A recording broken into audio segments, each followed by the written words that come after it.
All right, so today we're really diving into some deep waters with this whole idea of the resurrection. Yeah. As it's described in the Urantia book.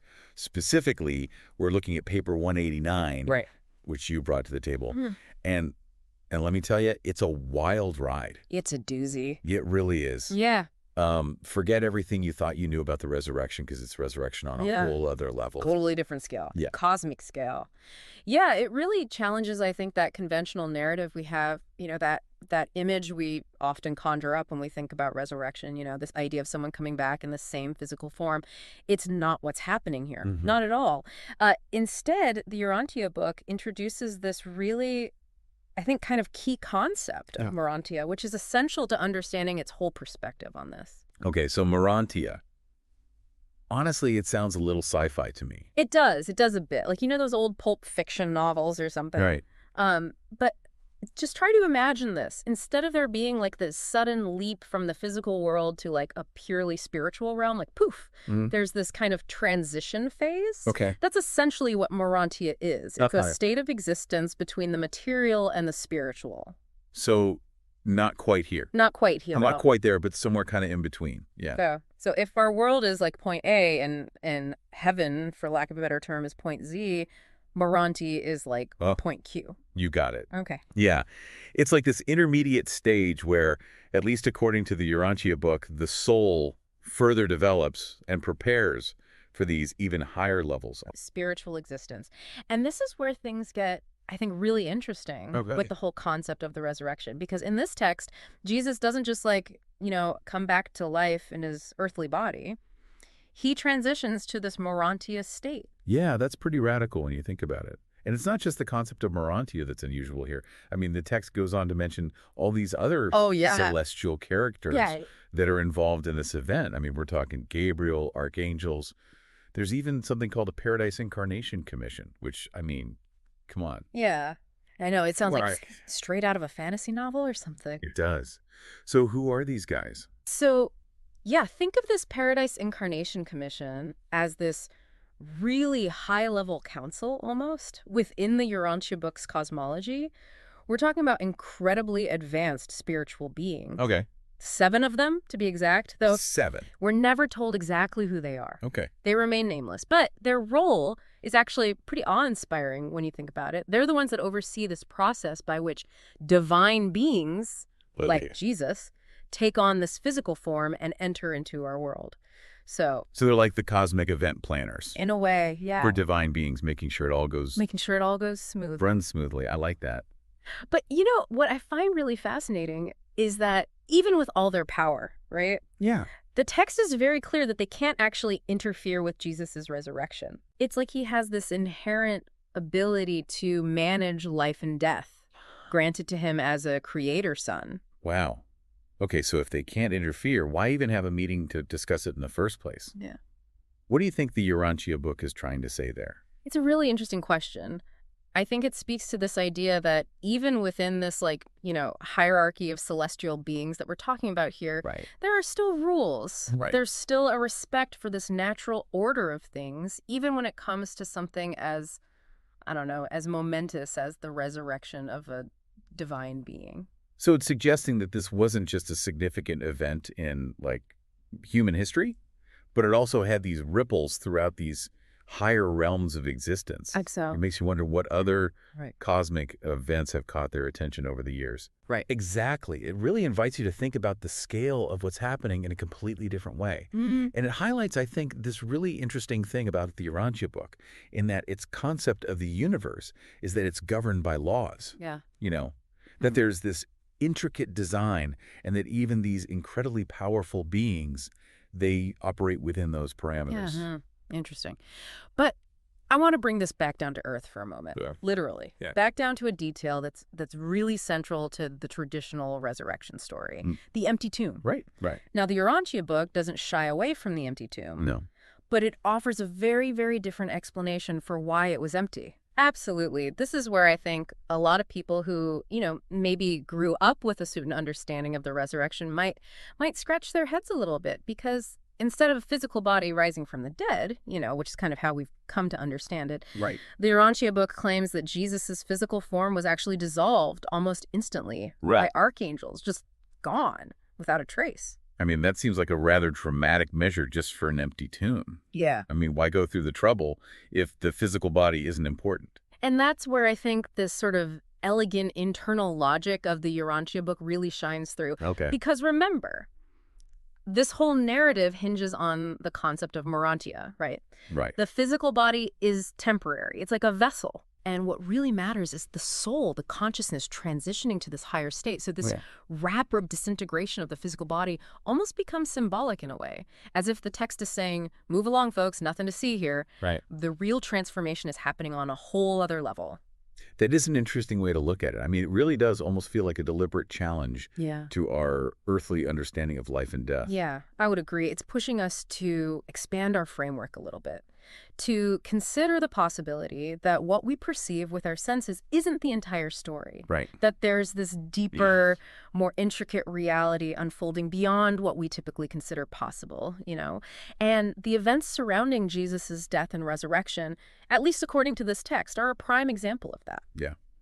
Okay, so we've got this mind-bending concept of Urantia. We've got this hierarchy of celestial beings that honestly we're just starting to wrap our heads around. It's a lot. It is a lot. Yeah. But it doesn't stop there. No, it does not. Because the Urantia book claims that almost 1,000 people had encounters with Jesus after the crucifixion. Yeah, it can. Which is where things start to feel like some supernatural thriller. It does pique your curiosity, doesn't it? It does. And it's not just a passing mention either. The text goes into some detail about these encounters. It wasn't just like these sort of like fleeting glimpses of a ghostly figure or anything like that. Right. The Urantia book describes individuals having actual full-blown conversations with Jesus, like recognizing him, even though he was in this, transformed state, which I always found really interesting. That whole idea of recognition. Right, because how do you reconcile that in your mind? Right. Like, okay, this person is gone. Right. But yet, there they are, standing right in front of you, seemingly like defying all the laws of nature as you understood them. Totally. And the Urantia book even goes so far as to describe Jesus doing things that would have been impossible if he was just a spirit, like eating, for example. Oh, interesting. Just to really kind of like demonstrate that he wasn't just this ephemeral presence. He was present in the material world. In the material world, yeah. It makes you really wonder about what it must have been like for those people who actually experienced that firsthand. I know. How do you even process that? Right. Like, do you take it literally? Yeah. Do you take it literally, or does it become this kind of allegory? Right. A way to kind of internalize, a deeper spiritual truth? Yeah. And I think that's a question that still resonates even today. Absolutely. Right. Like, how do we reconcile these extraordinary experiences, these things that challenge our understanding of how reality works with our everyday lives? Right. And the Urantia book seems to be suggesting, at least I think, that these encounters, as perplexing as they must have been for those who experienced them, were really meant to be instructive. Okay. To provide a sense of comfort and maybe even to kind of like plant these seeds for a new understanding of Jesus's message, It's like, okay, I know this might look a little different than what you were expecting. Right. But I'm still here. Yeah. It's me. Don't worry about it. Exactly. And the Urantia book even talks about how some of Jesus's followers really struggled to recognize him in this transformed state. Right, because they were going to the tomb expecting to find a physical body, Right. Just like, some of the more traditional interpretations would lead you to believe, and this is where I think the text is really pushing us to ask ourselves, what if the limitations aren't really inherent in the event itself, but in our perception of it? That's kind of a powerful idea when you think about it, right? It is. Like our senses, our preconceived notions of how things work can actually limit our ability to grasp what's really going on, especially when it comes to something as profound as life and death. Right. It's a very humbling thought for sure. But I want to shift gears a little bit here. Okay. Because if you thought the idea of Jesus transitioning into this Urantia state was a little out there, it's a lot. The Urantia book, it doesn't stop there. Okay. It also describes something called a dispensational resurrection that's happening at the same time as all of this. Okay, so this is where I feel like I need to buckle up. What is a dispensational resurrection, and how does that even fit into everything else that we've been talking about? So get this, okay. According to the Urantia book, this event involves everyone who has ever died on Earth since Adam and Eve. Whoa. We're talking a mass resurrection here, okay? All of them transitioning into this Urantia state of existence. Wow, so not just a resurrection, like a cosmic family reunion. I mean, that's incredible. But what would be the purpose of something like that? Right. It's not like they all just end up in some giant waiting room somewhere. It's the big question, isn't it? Right. And while I don't think the Urantia book really goes into a ton of detail about what happens after this mass resurrection. Okay. If we look at the bigger picture, the cosmology that it presents, it suggests that this event, it was inherently tied to the significance of Jesus's own transition. Okay. It's not just about one man. Right. It's about this pivotal moment for humanity within this larger cosmic drama. Okay. And seemingly it's not even like a unique event. This isn't the only time it's happened. Oh, what do you mean? The Urantia book refers to this as the third planetary roll call, meaning there have been at least 2 other times in their telling where this kind of mass resurrection has occurred. Wow. Again, in conjunction with other major events in human history. So we're talking timelines that go back to... Way back. Yeah, like to the dawn of humanity. Wow. Yeah. Okay, so it's like someone's hitting the reset button every once in a while? Yeah. But on this just like unimaginable scale, it makes you wonder what kind of cosmic criteria have to be met I know. for a dispensational resurrection to occur. Right. That's wild. Right. But, to bring it back to Jesus for a minute, this whole idea of a Urantia resurrection, it really does seem to contradict how a lot of other texts, and especially the Bible, portray this event, right? Yeah. So how do we even begin to reconcile those different viewpoints? That's a really good question. I think on the one hand you have, the Bible, which very much focuses on this idea of a physical resurrection. Right. Right. And then you have the Urantia book presenting this, different kind of narrative. And I think rather than get bogged down in trying to decide like which version is right or wrong, I think it's more about recognizing that these multiple interpretations can coexist. So instead of a this or that kind of approach, it's more of a... It's a yes and. Yes. Yes and. I like that. I think the real value is in kind of like exploring those nuances, right? Those inconsistencies even. Yeah. Because I think by doing that, it allows those differing perspectives to maybe even deepen our understanding, even if it means kind of like questioning some of our long-held beliefs about things. It's almost like you've got all these different puzzle boxes. Right. And they've all got different pictures on top. Right. But inside, they've all got pieces to the same puzzle. Exactly. And sometimes you need to look at those different pieces, those different pictures even, to figure out what the full puzzle is supposed to look like, Absolutely. But, speaking of different perspectives, I keep coming back to this idea that almost 1,000 people encountered Jesus after the crucifixion, according to the Urantia book at least. Yeah. And that's not just like, a throwaway line. Yeah. That's a pretty bold claim. No, it is. So how should we really understand that in the context of everything else we've talked about today? Well, one thing that strikes me is that the text doesn't just kind of like drop that bombshell and then move on. It really leans into this human element of it, It gives us these glimpses into those encounters. Right. And it suggests that they weren't just symbolic, or like visionary experiences. So more than just a feeling. Right.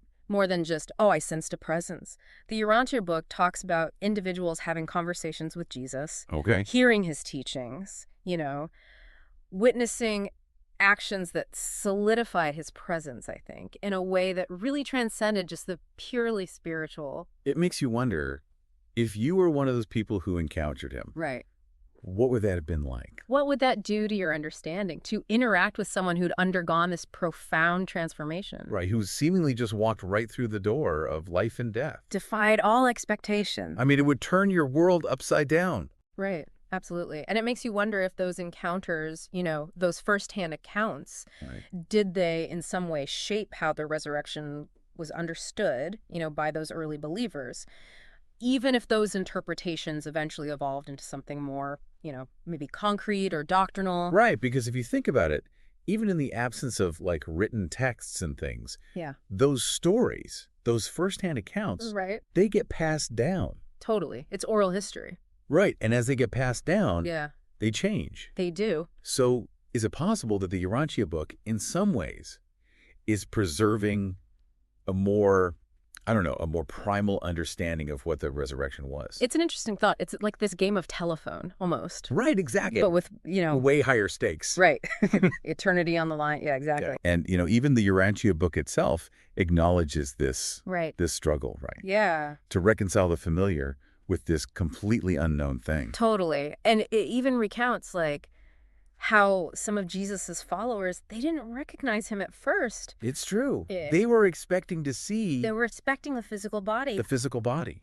Because that's what they were familiar with. Right. That's all they knew. And so they were looking for it, even when it wasn't what was right in front of them. Exactly. They're blinded almost by their expectations. Right. It makes you think about all the other ways that our expectations, our preconceived notions, can prevent us from seeing things. Absolutely. Yeah, we get so attached to what we think we know that we miss what's actually right there in front of us. Exactly. And when it comes to something like the resurrection, something that's inherently about transcending our earthly limitations, it makes you wonder, are we even capable of fully grasping it? It's the question, isn't it? And the Urantia book, with this whole idea of Urantia, it really does push us to the edge of our understanding. It really does. It's like, how do we even begin to wrap our minds around a state of being that's beyond, our typical categories of life and death? But even with all of that, even with these extraordinary events, the Urantia book does make it clear that this Urantia form, it wasn't meant to be permanent. Okay. After 40 days, Jesus, he bids farewell to his followers, and he ascends to a higher realm of existence. So even in this transformed state, his time on earth was finite. Right. It was a transition, a stepping stone. To something else. To a higher level of being. And maybe, just maybe, that's something we can all kind of carry with us as we, try to wrestle with these concepts. That the Urantia book, it's not presenting this idea of resurrection as a triumphant return to, earthly life as we know it. Right. It's more about transformation. It's about this progression into a state of existence that just completely defies our earthly understanding. And who knows, maybe it's not even meant to be understood in the way that we typically try to understand things. That's true. It's like it's asking us to kind of let go of our need to have all the answers. Right, to embrace the mystery of it all. Yeah, to be comfortable with the unknown. Well, you've definitely given us a lot to think about today. The Urantia book's version of the resurrection, it's definitely not your average Sunday school lesson. Definitely not. Not unless your Sunday school is particularly adventurous. Oh, it's more. Yeah. But it really does challenge us to expand our thinking about life and death and what might possibly lie beyond, It does. It pushes us beyond that sort of binary thinking. Right. And, if the Urantia book were to be believed, what we think of as death might just be the beginning. The beginning of a much grander adventure. Or a much grander adventure, exactly. Yeah. And if that's not a mind-blowing thought to leave our listeners with, I don't know what is.